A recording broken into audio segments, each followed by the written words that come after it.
Hi, I'm Kerri. I'm Lana. And we're having a 5-minute break starting from now.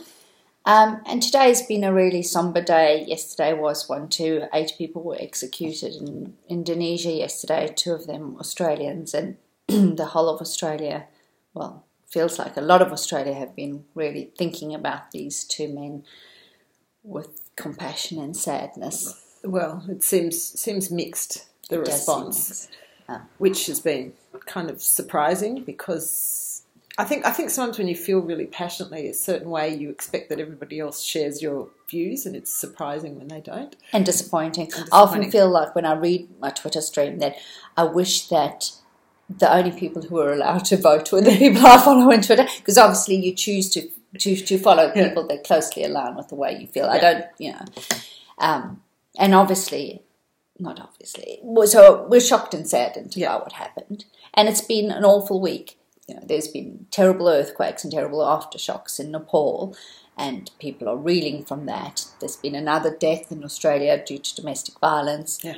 News there's always bad news if you look for it. But I think what we wanted to talk about today was the fact that there's been so much talk about, for even this morning after this death was announced from domestic violence, it's like, we've given all this exposure and felt, all this thing to these 2 people who committed a crime and who died, but yet 34 women have been killed in Australia this year, and where's the marches and where's the sympathy and where's the empathy?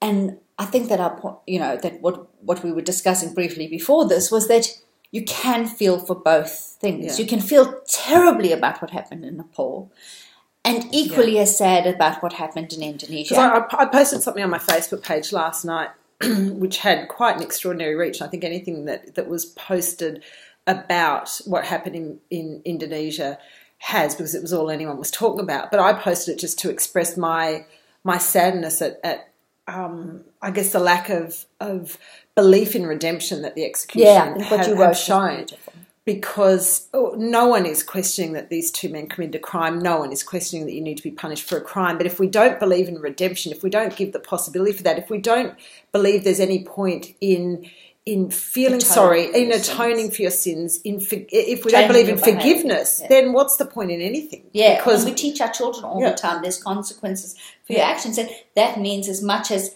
showing remorse and that. And otherwise, every one of us who does something wrong, and we've all done something wrong, should just be condemned at that moment.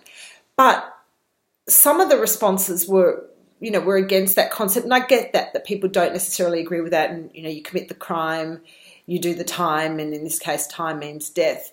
But some people were saying, years before death. Well, I know. Anyway, but other people were saying, you're wasting your compassion on these men who are criminals when there are so many other important things to be thinking about, like Nepal, like domestic violence. You can name things going on anywhere in the Middle East, in Iraq, anywhere.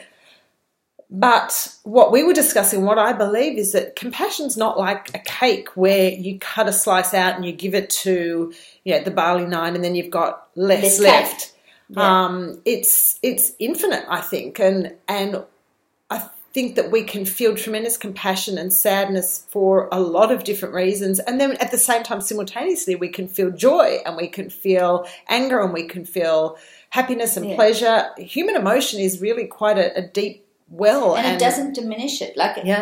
I was feeling frustrated and sad about a small incident at home last night, and then I think, how can you feel like that when people are homeless in Nepal and when these people have lost their children? But then it doesn't make it any less real for me what I'm going through. It's true. I was driving here and Lana witnessed it, and I've been feeling really unhappy today about the deaths of these Australian young men and about everything in Nepal and everything else. And I was getting out of my car and I banged my knee. And for about 30 seconds, she thought it was hilarious. I was in pain in my knee, and that pain was very real, and it didn't at all diminish my sadness about other things. It certainly didn't mean that I didn't care, but my pain was still, my little tiny pain in my knee was still real. And real to you. And real to me. Worthy of your... Well, it didn't have a chance to be to not be worthy because I was howling.